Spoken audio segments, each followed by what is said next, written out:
Well, hello to each of you listening.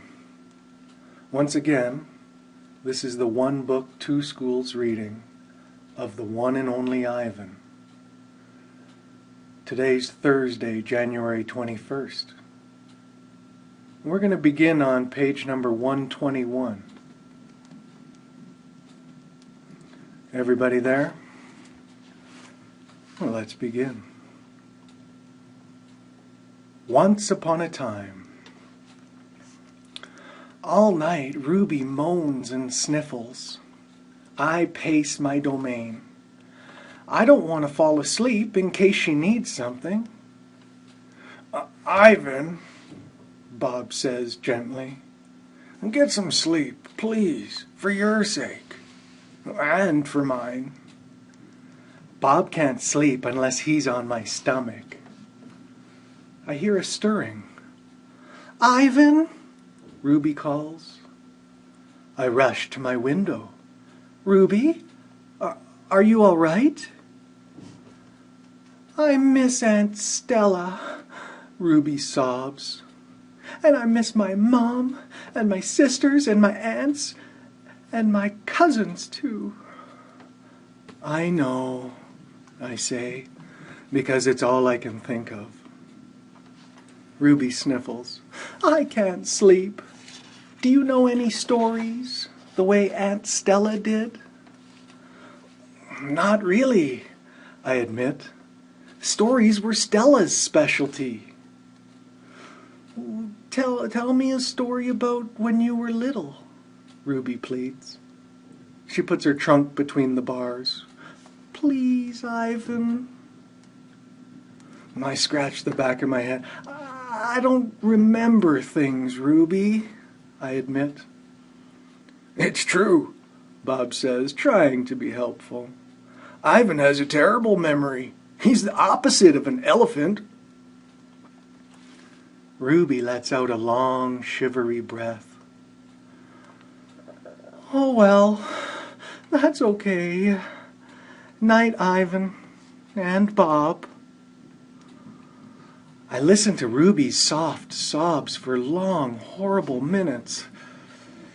Then I hear myself saying, once upon a time there was a gorilla named Ivan. And slowly and deliberately I try to remember. The Grunt. I was born in a place humans call Central Africa, in a dense rainforest, so beautiful, no crayons could ever do it justice. Gorillas don't name their newborns right away, the way humans do. We get to know our babies first. We wait to see hints of what might yet they be.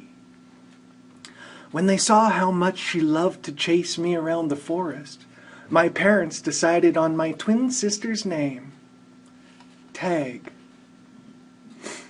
Oh, how I loved to play tag with my sister. She was nimble, but when I got too close, she would leap onto my unsuspecting father. Then I would join her. We would bounce on that tolerant belly until he gave us the grunt. The rooting pig sound that meant enough. The game never got old, although my father might have disagreed. Mud. It didn't take long for my parents to find my name. All day long, every day, I made pictures. I drew on rocks and bark and my poor mother's back. I used the sap from leaves. I used the juice from fruit, but mostly I used mud. And that's what they called me, Mud.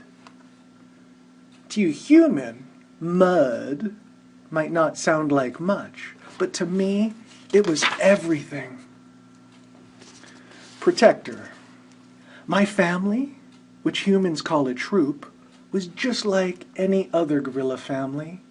There were 10 of us.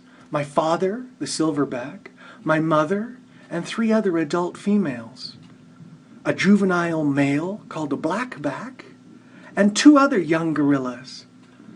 Tag and I were the babies of the group. We squabbled now and then, as families will, but my father knew how to keep us in line with a simple scowl. And for the most part, we were happy to do what we were meant to do, to feed and forage and nap and play.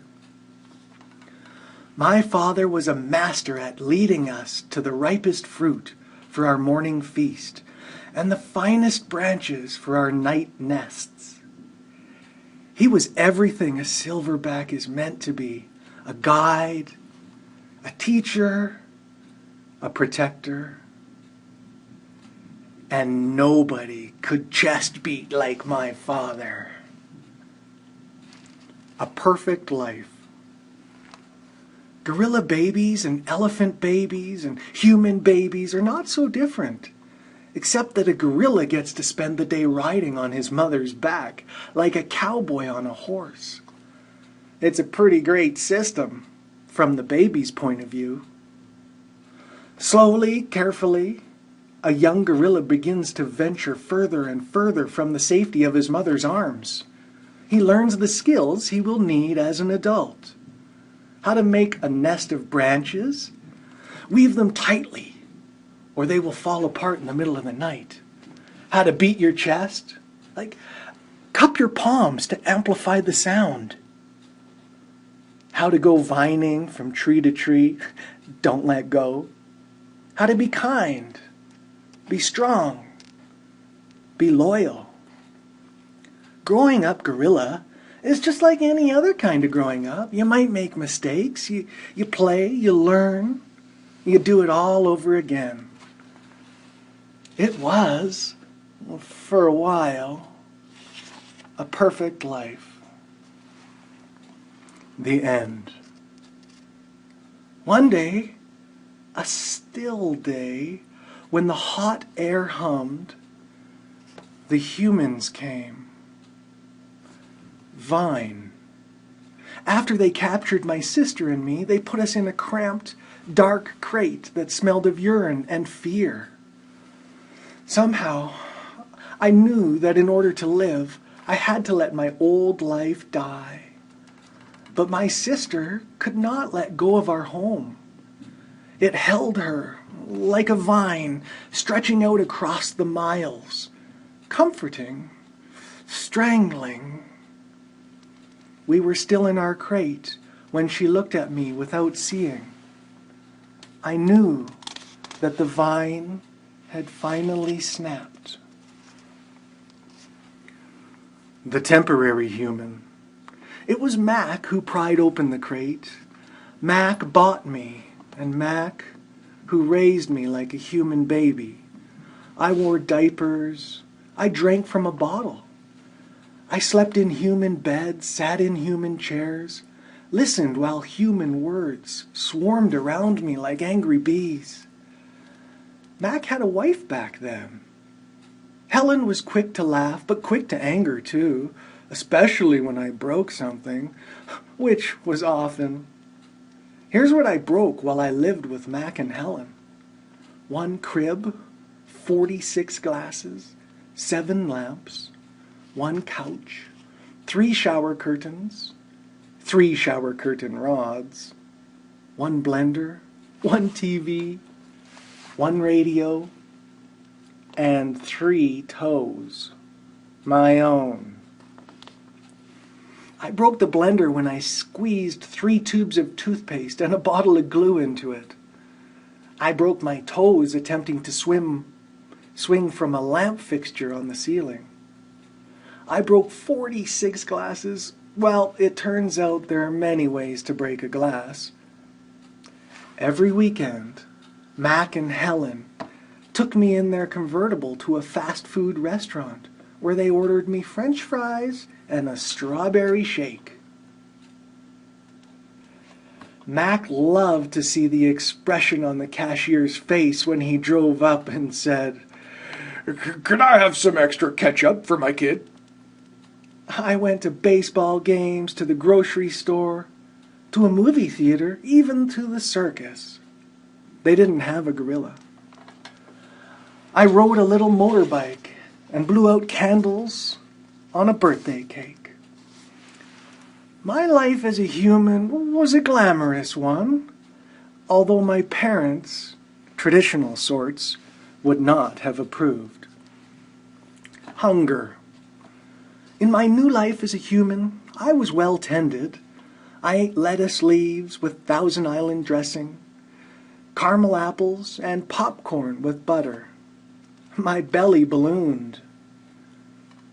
But hunger, like food, comes in many shapes and colors. At night, lying alone in my poo pajamas, I felt hungry for the skilled touch of a grooming friend, for the cheerful grunts of a play fight, for the easy safety of my nearby troop, forging through the shadows. Remember what happened to Tag, I told myself. Don't think about the jungle. Still, sometimes I lay awake, wishing for the warmth of another just like me, asleep in a nest of tender prayer plant leaves. I liked having sips of soda poured into my mouth like a bubbling waterfall. But every now and then I longed to search for a tender stalk of arrowroot, to feel the tease of a mango just out of reach. And that's where we leave each other for today, here on page 134. Thanks for listening. I trust you'll enjoy the rest of the book. Bye-bye.